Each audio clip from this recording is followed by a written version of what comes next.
ബാലരാമപുരത്ത് 2 വയസ്സുകാരിയെ കിണറ്റിലെറിഞ്ഞു കൊന്ന സംഭവത്തിൽ ഇപ്പോഴും അതിന്റെ വ്യക്തമായ ചിത്രം പുറത്തു വന്നിട്ടില്ല.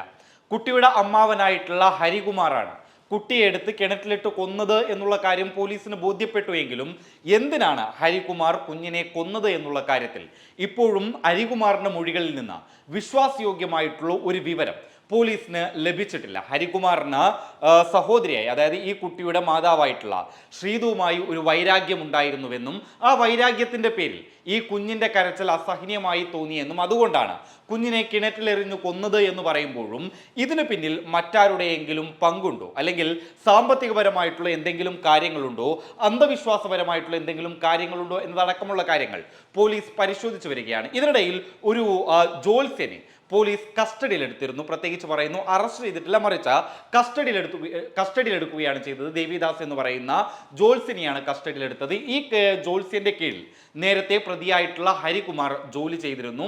അപ്പോൾ ഈ ജോത്സ്യനുമായി ബന്ധപ്പെട്ടുകൊണ്ട് ഏതെങ്കിലും ഒരു രീതിയിൽ അന്ധവിശ്വാസപരമായിട്ടുള്ള കാര്യങ്ങളുണ്ടോ എന്നറിയാൻ വേണ്ടിയിട്ടാണ് ഈ ജോത്സ്യനെ കസ്റ്റഡിയിലെടുക്കുകയും പോലീസ് ചോദ്യം ചെയ്യുകയും ചെയ്തത്. ഇപ്പോഴിതാ ഈ ജോത്സ്യനെതിരെ വളരെ ഗുരുതരമായിട്ടുള്ള ഒരു വെളിപ്പെടുത്തലുമായി ആ നാട്ടുകാരി രംഗത്ത് വന്നിരിക്കുകയാണ്. അതായത് ഈ നാട്ടുകാരി പറയുന്നത് പ്രകാരം ഈ ജോത്സ്യന്റെ വീട്ടിൽ നിന്ന് കൊല്ലപ്പെട്ട ദേവേന്ദുവിന്റെ കരച്ചിൽ കേൾക്കാറുണ്ടായിരുന്നു എന്നാണ് ഈ നാട്ടുകാരി പറയുന്നത്. കൈരളി ന്യൂസിനോടാണ് ഈ നാട്ടുകാരി ഇത്തരത്തിൽ വളരെ പ്രധാനപ്പെട്ട ഒരു വെളിപ്പെടുത്തൽ നടത്തിയത്. ആ വെളിപ്പെടുത്തൽ കേൾക്കാം. ബാലരാമപുരത്തെ 2.5 വയസ്സുകാരിയെ കൊലപ്പെടുത്തിയ ആ കേസിൽ അതിൽ അന്വേഷണം പുരോഗമിക്കുകയാണ്. എന്തായാലും ഇപ്പോൾ നിലവിൽ ശംഖുമുഖൻ ദേവിദാസൻ എന്ന ജോത്സ്യനാണ് പുതുതായി പോലീസ് ചോദ്യം ചെയ്യാനൊക്കെ വിളിപ്പിക്കുകയും അദ്ദേഹത്തിൽ നിന്ന് മൊഴിയെടുക്കുകയും ഒക്കെ ചെയ്തുകൊണ്ടിരിക്കുകയാണ്. അദ്ദേഹത്തിൻ്റെ ബന്ധം എന്താണ് എന്ന് അന്വേഷിക്കുകയാണ് പോലീസ്.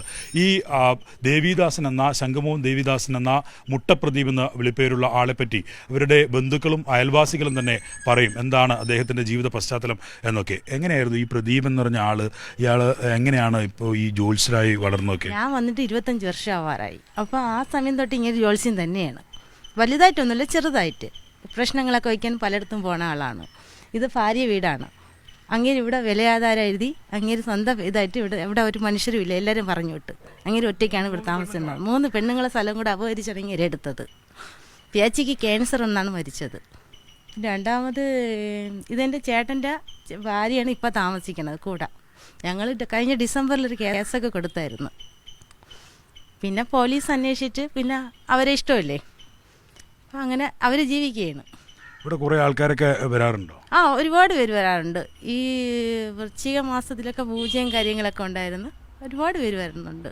ഇവിടെ ഉള്ളവരാരും പോവുകയൊന്നുമില്ല. ഇങ്ങനെ പിന്നെ ഏതെങ്കിലും തരത്തിൽ ഈ വേറെ ആളുകളൊക്കെ വന്ന് അവരുമായിട്ടുള്ളൊരു ബന്ധം സ്ഥാപിക്കലും സാമ്പത്തിക ഇടപാടും അങ്ങനെ എന്തെങ്കിലും? ഞാൻ ഇവിടെ നിന്ന് മാറിയിട്ട് 10 വർഷം അടുപ്പിച്ചായി. ഇവിടെ വീട് മാറിയിട്ട്. അപ്പോഴ് പ്രശ്നങ്ങളൊക്കെ ഉണ്ട്, കേസും കാര്യങ്ങളൊക്കെ ഉണ്ടെന്ന് ഞാൻ അറിഞ്ഞിട്ടുണ്ട്. ക്ലിയറായിട്ട് ഞാൻ അന്വേഷിക്കാൻ പോയിട്ടില്ല. കാര്യം നമ്മൾ റെസ്പെക്റ്റ് കൊടുത്തിട്ടുണ്ട്, സാറെന്നാണ് വിളിക്കണം. അപ്പോൾ ആ ഒരു രീതിയിലാണ് ഞങ്ങൾ മുന്നോട്ട് പോയത്. പിന്നെ ഞങ്ങൾക്കൊരു പ്രശ്നം വന്നപ്പോഴാണ് ഞങ്ങൾ കേസ് കൊടുത്തത്. കഴിഞ്ഞ വർഷം ഡിസംബറിലാണ് പോയി കേസ് കൊടുത്തത്. അതായത് ഈ ഒരു ചേട്ടത്തി അപ്പുറത്ത് പോയി ആ ഒരു പ്രശ്നം ആയതുകൊണ്ടാണ് ഞങ്ങൾ കേസ് കൊടുത്തത്. അല്ലെങ്കിൽ ഞങ്ങൾ ഒന്നും മിണ്ടൂലായിരുന്നു.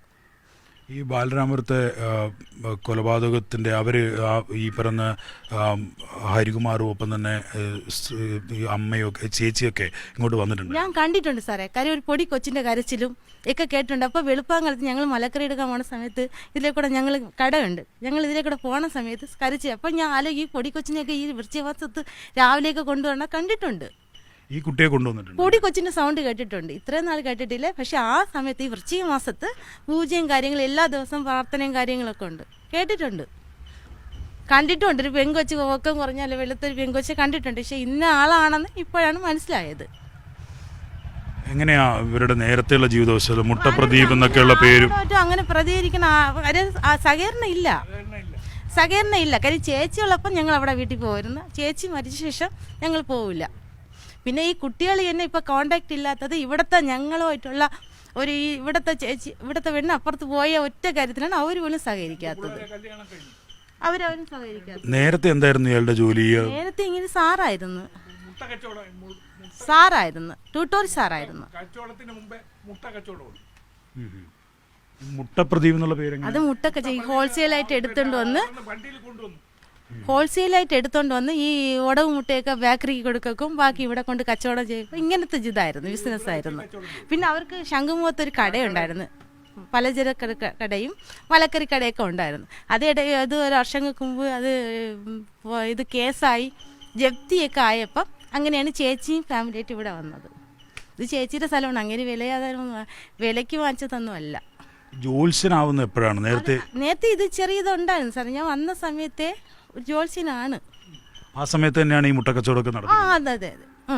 അന്നേരം ഇത്ര ആൾക്കാരൊന്നും വന്നില്ല? ഇല്ല അന്ന് ഇങ്ങനെയൊന്നുമല്ല, ഒരു നിഗൂഢതയൊന്നും ഇല്ല.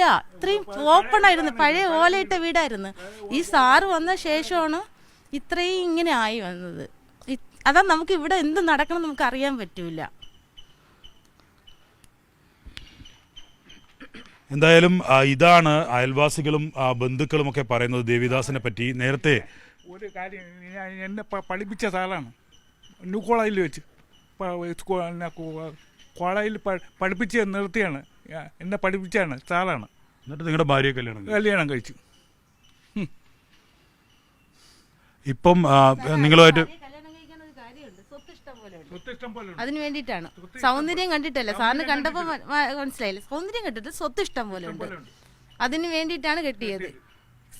നേരത്തെ ഈ ഇവരെ സ്ഥലം തന്നെ അപഹരിച്ച്, ഈ സ്റ്റാർട്ടിങ് തന്നെ നമുക്ക് മനസ്സിലായില്ലേ, ഒരു സ്ഥലം ചേച്ചിയുടെ സഹോദരങ്ങളുടെ സ്ഥലം കൂടെ അപഹരിച്ചാണ് ഈ ഒറ്റ അങ്ങനെ പേരാക്കി മാറ്റിയത്. അപ്പോഴേ ഉള്ള ആള് പിന്നെ നല്ലത് ചെയ്യുന്ന ആർക്കും തോന്നുന്നു? ഒരിക്കലും തോന്നൂല. ഇവളെ കൊണ്ടുപോയതിന് ഒരു സൗന്ദര്യം ഇല്ലാത്ത ഒരാള്, വിദ്യാഭ്യാസം ഇല്ലാത്ത ഒരാളെ കൊണ്ടുപോയിട്ട് എന്താണ്? വേറെ ഏതെങ്കിലും വലിയ സാമ്പത്തിക ഇടപാടൊക്കെ നടത്തുന്നതായിട്ട് അങ്ങനെ എന്തെങ്കിലും അറിയോ നിങ്ങൾക്ക്? സാർ, ഒരു ഇതും ഇല്ലാത്ത ഒരാൾ ആഡംബര ജീവിതം നയിക്കുമ്പോൾ എന്തെങ്കിലും കാണുമായിരിക്കും. നമുക്കിതിനെ പറ്റി ഒന്നും അറിഞ്ഞുകൂടാ, കാര്യം നമ്മൾ റിലേറ്റീവ് അല്ലേ, നമ്മളിതിനെ ഇത് നോക്കാൻ പോലും. പക്ഷെ ഞങ്ങൾക്കൊരു പ്രശ്നം വന്നപ്പോഴാണ് ഞങ്ങളാണ് കരിക്കിയെ താത്തിയിട്ട് കേസ് കൊടുത്തത്. എൻ്റെ ഇത് അല്ലാതെ എനിക്ക് അറിഞ്ഞുകൂടാ സാറ്. ഞാൻ ഇപ്പോഴും സാറെന്നല്ലേ വിളിക്കണേ. അപ്പോൾ ആ സാർ ഒന്ന് ആലോചിക്കുന്നത് റെസ്പെക്റ്റ്, നമ്മൾ ആ സാറിനൊരു റെസ്പെക്റ്റ്. ഇവളിവിടെ ജോലിക്ക് പോയപ്പോൾ പറഞ്ഞെന്തെന്നറിയാം, എൻ്റെ അച്ഛനാണെന്നാണ് പറഞ്ഞത്. അച്ഛനാണെന്ന്, അച്ഛനും മോളും അങ്ങനെ ഒരു ബന്ധമുള്ളപ്പോൾ ഞങ്ങൾ എങ്ങനെയാണ് ഒരു ഇത് വേറെ റിലേഷൻ വിചാരിക്കണത്? അത്രയും അച്ഛനും മോളും ആണെന്നാണ് പറഞ്ഞല്ലേ? ഒരിക്കലും ഞാൻ ചിന്തിച്ചിട്ടില്ല ഇങ്ങനെ ഓരോന്ന്. ഞങ്ങൾക്ക് ഷോക്കായിരുന്നു. അങ്ങേരും ആ രീതിയിൽ തന്നെയാണ് പെരുമാറിയത്. ഞങ്ങളടുത്ത് അവിടെ ചെന്നപ്പം ഞങ്ങൾക്ക് വേറെ അടിക്കാനൊന്നും പറ്റില്ലല്ലോ, നിയമത്തിൻ്റെ വഴി ഞങ്ങൾ പോയി. ഇപ്പോൾ ഒരു വർഷം, അത് ജനുവരിയിൽ കല്യാണം കഴിച്ച് ഈ ജനുവരി കഴിഞ്ഞപ്പോൾ ഒരു വർഷം ആവേന്നു. ദൈവം എന്ന് പറഞ്ഞ ആള് ഒരു വർഷമായിട്ടില്ല. ആയി കഴിഞ്ഞ ജനുവരിയിലാണ് കല്യാണം കഴിച്ചത്. ഇപ്പൊ ഈ ജനുവരി എനിക്ക് സ്റ്റോക്ക് വന്നിട്ടേ 5 വർഷമായി എനിക്ക്. അതിനുശേഷം ഈ അടുത്താണ് കല്യാണം കഴിച്ചത്. അതുവരെ ഇങ്ങനെ എല്ലാം അറിയാം, ഞങ്ങളെ ചുറ്റുപാടും സുഖമില്ലാത്ത എന്നെ സുഖമില്ല. എന്നെ ഇവിടെ വിളിച്ചോണ്ട് പോയിട്ടുണ്ട്, വിളിച്ചോണ്ട് അപ്പുറത്ത് ഇരുന്നിട്ടുണ്ട്. നേരത്തെ അങ്ങനെ ഉള്ളപ്പോ തന്നെ യോഗ ചെയ്യണം, അതാണ് കമ്പനി ഉണ്ടായിരുന്നു. നമുക്ക് അറിഞ്ഞൂടല്ലോ സാറേ, അച്ഛനും മോളും എന്നൊക്കെ പറയുമ്പോ ആ ഒരു ഇതിപ്പോ ഞങ്ങൾക്ക് ആരും അറിഞ്ഞൂടെ. എനിക്കൊരു ബന്ധുവല്ല, പക്ഷെ ഒരു റെസ്പെക്ട്, സാറെന്ന് വിളിക്കുമ്പോൾ ഒരു റെസ്പെക്ട്, ആ റെസ്പെക്ട് ആണ് ഞങ്ങൾ ഇപ്പോഴും കൊടുക്കണം. ഇത്രയും പറഞ്ഞിട്ട് പോലും എനിക്ക് അങ്ങനെ വേറെ എന്തും പറയാൻ തോന്നണില്ല. എന്തായാലും കേരളം നടുങ്ങുന്ന പല കൊലപാതകങ്ങളിലും അതുപോലെ തന്നെ അക്രമങ്ങളിലുമൊക്കെ പിൻഭാഗത്ത് ഇങ്ങനെ ഒരു അന്ധവിശ്വാസവും അനാചാരവും ഒക്കെ നിലനിൽക്കുന്ന വാർത്തകൾ നമ്മൾ എല്ലാ ദിവസവും കേൾക്കുകയാണ്. അതിന് സമാനമായ രീതിയിൽ തന്നെയാണ് നിലവിൽ ഈ ബാലരാമപുരത്തെ കൊലപാതകവുമായി ജ്യോത്സ്യൻ ദേവിദാസിന്, പ്രദീപ് എന്ന പേരുള്ള ദേവിദാസിന് എന്തെങ്കിലും ബന്ധമുണ്ടെങ്കിൽ അതിന് സമാനമായ കഥകൾ തന്നെയാണ് അദ്ദേഹത്തെപ്പറ്റി ഈ അയൽവാസികളും പറയുന്നത്. എന്തായാലും കേരള സമൂഹം ഇത് വളരെ ശ്രദ്ധിച്ച് കേൾക്കേണ്ട വാക്കുകൾ തന്നെയാണ്. കേരളം ഇത്തരത്തിൽ ഒരു വളരെ മോശം സ്ഥിതിയിലേക്ക് ചിലരെങ്കിലും ഇങ്ങനെയുള്ള ദുരാചാരങ്ങളിലും ഒപ്പം തന്നെ അന്ധവിശ്വാസങ്ങളിലും ഒക്കെ പെടുന്നു എന്നുള്ളത് വളരെ ഗൗരവത്തോടുകൂടി പരിശോധിക്കേണ്ട വിഷയം കൂടിയാണ്. ക്യാമറമാൻ സജു കാഞ്ഞിരംകുളത്തിനൊപ്പം വിജിൻ വായാന്തൂർ, കൈരളി ന്യൂസ്, തിരുവനന്തപുരം.